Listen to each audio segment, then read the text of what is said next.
I want to take a moment to tell you about the day that I saw the light.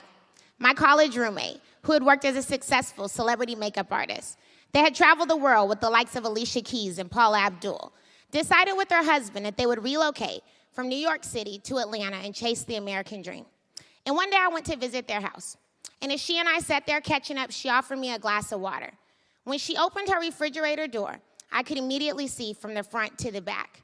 As she turned around, she saw that shocked look in my eyes.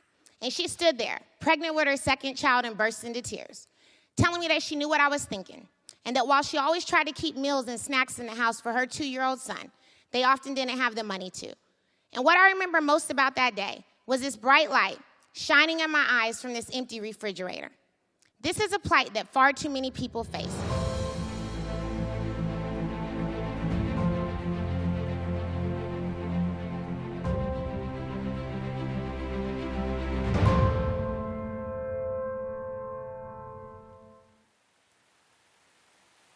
One thing that a lot of people don't know about me is that I actually have a fear of public speaking. And a lot of it is just because I have such a high-pitched voice. And people used to make fun of me a lot when I was a kid. You know, I was told like, oh, you sound like you're white, or you sound like you're Mickey Mouse, or you just, inhaled a bunch of helium. But I was really desperate. A lot of people, when they're creating a startup, they have the ability to go to friends and family, what you would call like an angel round or a friends and family round. Well, for me, my parents had just got divorced after 36 years of being together. My sister was just graduating from Spelman College.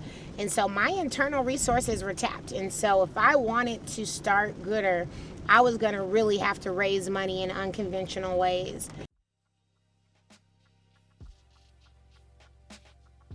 As many people know, I had just broken up with my ex at the time, and my friend, Dawn Dixon, who's another fellow entrepreneur, she was living in Miami, and she was like, you should come to Miami, get away. It was my birthday in February.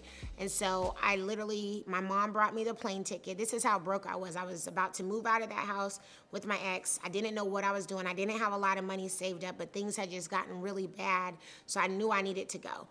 And my mom brought me a plane ticket on Frontier for like $100, and I went to Miami with my friend Dawn, and there was an event happening called Black Tech Week, and it was basically a gathering of Black tech founders. And I'm sitting in all of these sessions, and I'm thinking to myself, like, I should create an app. Like, I should create an app that would get food donated to me so that I could feed people. So if businesses have food, it'll work just like that. And I'm sitting in that program, and that's what I'm thinking. That was like my first kind of introduction to technology. And so I get back from Black Tech Weekend. I move out of my ex's house, move in with my friends. So I went from living in like a 6-bedroom, probably 5,000 square foot house, to living in a 1-bedroom, on a full bed, and with a friend of mine that was married with children. And so it was a big change for me. We decided to become roommates again. And here we are, 2 grown women, me with a family, and we decided to just start over, So I've watched her sit in a room for hours on end with a computer in the dark, coming up with a plan and a vision, and to see her come out of that space and put that plan into action has been very inspiring. I was still trying to get this app built, and I had nothing. And so I was meeting with different app developers, and they would say things like, oh yeah, that doesn't make sense. I don't think it's gonna scale. It just doesn't really make a lot of sense to me. And I really just thought, well, maybe I don't have, the chops to do this. Maybe it's just a big idea. It's probably never gonna happen. And then I went to Haiti in September of 2016 and just saw so much poverty and devastation. And I just was like, at some point, Jasmine, you've really got to just go after your dreams. You're 30. If you don't do it now, when are you going to do it? Like, it's just time to do it. And so I get back from Haiti. I see that there is a hackathon on gentrification, and it was sponsored by Google for Startups and a program called GOODR Nation. And I knew the founder, Joey Womack, pretty well, and I DM'd him and said, hey, I'm thinking about applying. He was like, the application is due at 12 o'clock. I think at this time it's like 10:30, 10:45. So I run and get to a place where I have Wi-Fi, apply, and I got into the program, and I was a team of 1. In GOODR Nation, we're running our first ever cohort of our pre-accelerator, sponsored by Google, matter of fact. And so it is 1 hour until the application deadline is over with. And so a few minutes later, I receive an email from Jasmine saying, hey, I have this idea to recover food that's gonna be thrown away and take it to churches and nonprofits. She's like, will this qualify for your social impact pre-accelerator? And I'm like, yes, this is awesome.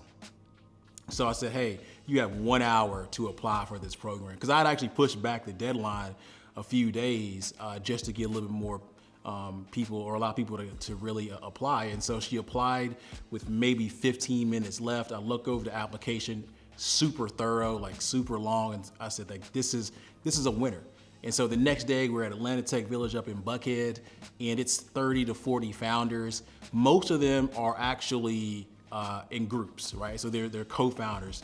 Jasmine's one of the only people in the group who's by herself. He sat by her side, and we walked these founders through this design thinking process in order to identify their customers, their problems, and come up with the features for their idea. It is highly unusual for one person to go through this exercise, especially by themselves with very little help, and to come up with a really, really solid idea. And I sat there and watched her. I was a little bit nervous at first, but I saw how focused she was, and she just absolutely nailed it. I was literally drawing cell phone squares, like little squares. This is the chef, this is gonna be the driver, this is gonna be the nonprofit, this is what the app will look like. And there was pizza left over at that event, and I literally recorded it. And I was like, this is my app in motion, this is what it's gonna look like. And I took that food, and then I took it downtown to where I always feed at, like within minutes, and then it was gone. And I felt like this could work, like it could really work if I kept working on it. So it's roughly 6 weeks after that first session. Most of the founders are going through, they are kind of refining their ideas. Jasmine actually put it into action and started to actually rescue food herself with no technology. And so we go to middle of October 2016. At this point, she had rescued about 1,000 pounds of food. Like, this is highly abnormal for someone to go from idea to start actually doing it in a more kind of somewhat scalable way, but with no technology. And so she's crushing the first 2 days of the program. Friday and Saturday, she has a team behind her. She's really rallying them. They're doing some amazing work. And the objective of this hackathon is to go from idea to building essentially a pilot. And throughout that entire hackathon, which is about 3 months, it was from October till December, I never won. So I would get up there and I would pitch my idea, and my team would put all this stuff together, and we never won. So we never won first place, and I felt like even the judges of the hackathon would be like, yeah, I don't get this. It doesn't make a lot of sense. It's not really, I don't think it makes that much sense. But what's funny is we're the only company, there's one other company, Civic Dinners, of the entire 20 or so teams in those hackathons that's still standing. And me or Civic Dinners never won. So I think a lot of times it's not about winning first place. It's not about, winning. It's really about persistence, and it's about continuing to go after it. And that's all I had. I mean, if I didn't have anything, I was really working to make GOODR happen every day. Like, they're just, without a doubt, I was gonna make it happen. I never forget it. She's working super hard, and the hackathon was held in Tech Square in Midtown Atlanta. And for whatever reason, I think because of some type of festival or something, there was surge pricing going on in Uber.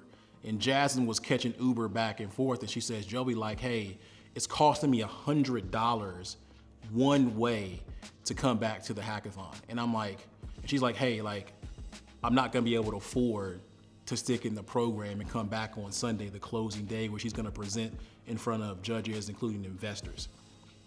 And it was a no-brainer for me. I wasn't gonna let her drop out. No matter what I had to do, I was going to make it happen. And so even if I had to jump on a bike, go down to her house and pick her up, I was gonna make it happen. And so I ended up just going in and getting $200, send it to her via PayPal, and said, hey, don't worry about it. Just make this thing happen. She showed up the next day, absolutely crushed the pitch competition with some very impressive people in the audience and on the judging committee. She won it, and the rest is history. When I was practicing for my pitch competitions, I would practice day and night, like, without a doubt. So when I tell you, I practiced thousands and thousands of times, and that's why I won. It wasn't any other reason than the fact that I was ready. So practice definitely makes perfect. And this is one of the songs I used to practice to. and it was Future's Mask Off. And as soon as this song would start, right here is the little hook that I would just wait for the music to start, and I would kind of just be breathing. And this song is 3 minutes and 25 seconds. So I knew 3 minutes, this was my pitch if I started rapping when Future started talking. And I would say, every year in this country, more than 40 million people go hungry. Yet at the same time, we waste 72 billion pounds of perfectly good food. Food waste encompasses 27% of everything in our landfills today. And as this food sits, it gradually rots and produces harmful methane gas, a leading contributor to global climate change. These are problems, and they're ones that we're laser focused on solving. Because nationwide tonight, while businesses throw away millions of dollars of perfectly good food, 1 in 6 people will go to bed hungry.